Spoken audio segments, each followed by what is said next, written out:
Good day, everyone. Learn how to enable Energy Saver and Memory Saver in Google Chrome.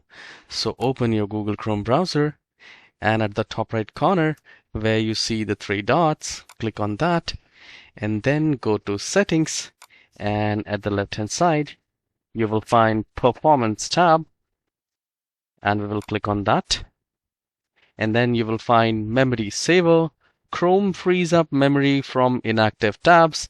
This gives active tabs and other apps more computer resources and keeps Chrome fast.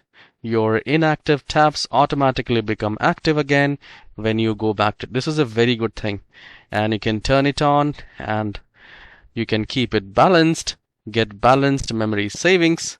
And the next one is the Energy Saver.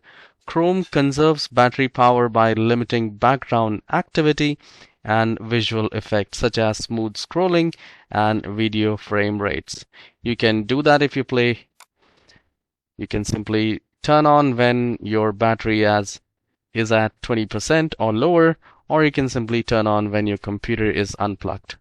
So it is up to you. I'll keep it at 20%. So this will definitely saves the memory and power, the energy, and it is good. So I hope you have enjoyed this very short tutorial. If yes, please hit the like and subscribe. I'll see you in the next video. Have a wonderful day.